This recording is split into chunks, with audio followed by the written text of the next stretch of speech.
Thanks, Brendo. Butch, what's been the most challenging roster decision this season? Welcome back, Joe. First and foremost, nice to talk to you again. Thanks, Butchie. Roster decision. Well, we haven't completely pegged down yet. Our complete roster. We waived 5 guys today, and then tomorrow we'll get a closer look at taxi squad versus roster. So honestly, Joe, some of that will revolve around what suits us best for the cap if it doesn't affect an obvious situation. But the biggest battle, I guess, is on the back end. We have some spots available, and right now we like the progression of Lozon, Zaboral, and Vakanainen through camp in terms of the young guys. Johnny Moore is looking healthy again after his shoulder surgery, but we did say we wanted to look at some of those younger guys. So that's probably the most interesting one. And then obviously the battle for pasta spot, who goes up there. I thought Jack today was all over the ice, had a number of good chances to score, didn't finish, but certainly on the puck. So he helped himself as well. Thanks, Butch. Yeah. Thanks. We'll go next to Joe Haggerty. Hey, Butchie. Just curious if there is any level of concern about the start to the season. Just given, Pasta's going to be out the first few weeks. There's definite turnover on D, significant turnover, where there may be some bumps there with new guys, young guys, all that. And just viewing that through the situation where it's going to be a 56-game schedule and, maybe a slow start or a chunk of the season like that might be more important than it normally is as to how your season goes. Well, yeah, that part is accurate, but I will have my usual sort of, as most coaches do, you go through your checklist, are you ready here and there, and you don't know till you play, and especially with no exhibition games. So other than that, no, I don't have a lot of anxiety. We know Pasta's out. We're going to have to plug someone in there and rely on the group to pick him up. His goal scoring can't just say, well, we'll put in, Jack or Bjork or whoever, slide somebody up and expect him to be kind of a 50-goal scorer. That's not going to happen. You just got to be able to play good, solid hockey. In the back end situation is, we're excited to see where these guys are.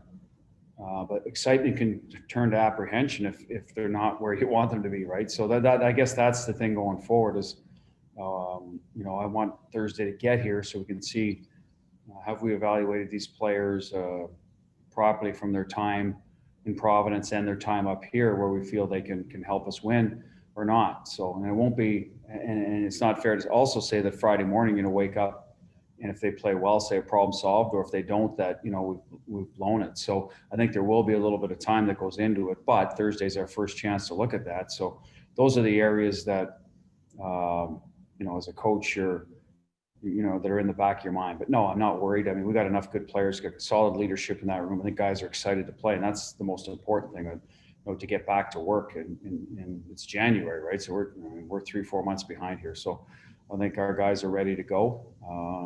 Now it's just a matter of time before we see what we got in that room. Thanks, Butch. Yeah. We'll go next to Dan Roach. Hi, Bruce. Just one quick question. Senishin, okay, go to the dentist, or how do you do? I believe he'll make a trip to the dentist. He a couple of teeth, there's some blood in there, so maybe the teeth got dislodged. I didn't get the whole, whether it's a full replacement or they're going to be able to, sort of get him back into place, but tough break for him. Thanks, Dan. We'll go next to Rich Thompson. Oh, hold on. Can I ask one more question? Yes, go on ahead. Sorry about that, Bruce. I just want to ask you a quick question about Yarrow talk today. Just your goaltending tandem, what you like about them most, and they seem to have a really good bond on and off the ice, especially with what Tuukka went through last season. They do, and I think that helps in the locker room. It helps when one of the goaltenders, that position's a little bit, I want to say unique, but there's only one other guy you're usually competing with. If it's not going well for him, it can be advantageous for you, right? So it's human nature, almost not wish the guy, to not do well, but if he doesn't, you get a little extra look. So they've been able to sort of put that in the rearview mirror and not worry about that sort of stuff and just play and encourage one another and support one another and pick each other up and form a friendship in the meantime. So that's great. Now, the pandemic year, Dan, the thing the challenge we have in front of us is, in reality, we're trying to separate those two as much as possible. In case there's an outbreak, they're not together and they both don't have to be going to sort of the tracing program if it's not them being positive, but it being around a positive person. So that's the part that sucks about this for the players in terms of separating guys, and even though they have good friendships, but as you know, that there's bigger stuff going on, and with the virus, and we have to make sure we have to do it to be as risk averse to catching it as possible. So that's part of the thing that's going to be a little bit tough for them, but they'll still have their opportunity to certainly get together, but it'll be less so than before. But it's certainly a strength of any good goaltending duo. I think if you can support one another while you're challenging each other at the same time, I think it usually brings the best out of both goaltenders. We'll go next to Rich Thompson. Hi, Bruce. With the opener 3 days away, was today's scrimmage kind of more detail oriented, and were you kind of impressed or happy with what the guys did today? Yeah, like we're watching a little more closely some of the younger candidates. And as I said before, I thought Jack had a real good game. Even though he wasn't playing with Bergie, Marsh wasn't out there, precautionary, took a day off. So, he's got to help himself by, playing well, whatever line he's on, whatever situation. It was more penalty kill today. We used him here in the power play, I think last year before the kill, but that's changed a little bit with the addition of Craig Smith, who's going to be a power play guy for us. So that we liked. That watching the younger guys, I thought they were moving well. I mean, of course, they're going to have a few hiccups here or there, but getting better, settling into just doing their job, good first pass, defend well, not trying to do too much in the first couple of days. So that part was positive. As the details, more details about special teams for sure. We want to build more of that in as we go, live stuff. We did it the other day, a little more of that today. And then, some of the video we went through earlier in the week, we're looking at, are we getting there with, our breakout structure that we've, tweaked a little bit. So yes, a little more details in terms of what was taught earlier in the week.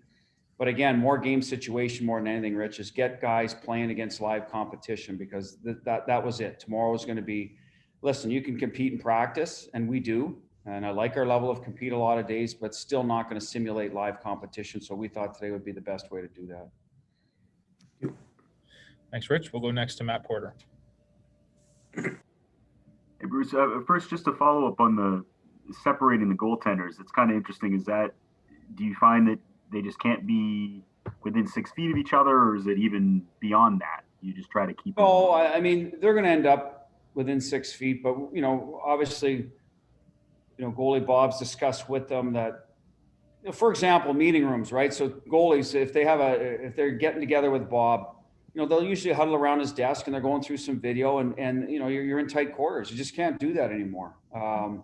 You've got to try to get people a little bit more spread out with doors open. So there's a lot of meetings going on now with doors open. People are walking by. They don't know you know what I mean? There's a little getting used to, even though it's a big facility. I mean, there's hallways and people, are chatting in them. So those are some areas that we have to adjust. And even, for example, going forward, we have a big video room. You've been in it. It's the same one we do media in. We probably have to put Tuukka in one group if we're doing a team video, because we've got to, limit it to about 10 bodies. Tuukka with one, with maybe 3 or 4 defense and 6 forwards, and then do, another one with the opposite of that. So as opposed to bringing both goalies in at the same time, which is much easier to discuss, maybe, when goalies handle the puck and communicating with their D, to have them all in the same room at the same time. So you're doing a lot of the same meetings twice, basically, with groups that are a bit out of position that way. And I think that's one of the better ways to avoid a little bit of risk. We saw it with, I'll use the Denver Broncos quarterback room, for example. And so sometimes, we have to look at that and say, hey, how do, keep these guys apart, so that if there's, again, someone from the group could test positive, it's just a simple matter of contact tracing, and they were in the same video room for X amount of time, they might say, well, those guys are out. So I mean, it's all a little bit of speculation, but it could happen and has happened in other sports. And I don't know how it's spread in Dallas and Pittsburgh, where they close their facilities a little bit. So we're just trying to do what we can in that regard. So that's where that comes from. And it can make it difficult on guys that are used to being together, but that's the hand we're dealt, and they'll be fine. But it also involves a little creativity with our meetings, when some of the basically the gist of the meeting, you've got guys split up that you have to do twice. That's all.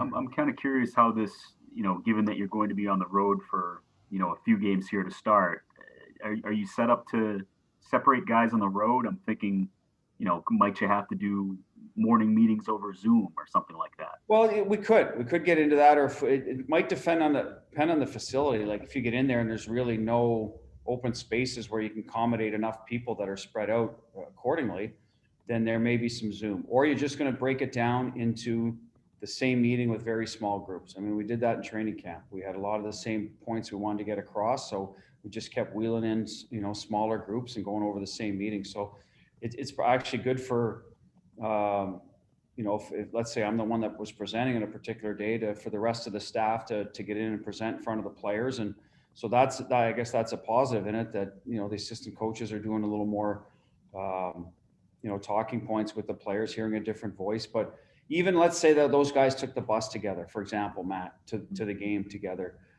We are probably now going to have to try to separate, something as simple as that. Tuukka, you take the early bus, Yaro, you take the later one, no matter who's starting, in case, again, there's a bus trip that's 20 minutes and someone decides, hey, there was, someone that was positive and whoever was on, you know what I mean? I don't want to say exactly how the NHL will mandate that contact tracing, but that is something we got to try to be out in front of as much as possible. That's why they're not allowing, players to carpool, all those little things that you just take for granted before. We've got to sort of manage, and it becomes a little more important when you're dealing with two goaltenders. I mean, it's tough enough when you lose one in season. Imagine losing two of them at the same time. I mean, that would be tough for any team. So we've got to try to make sure that position is planned accordingly as much as is realistic.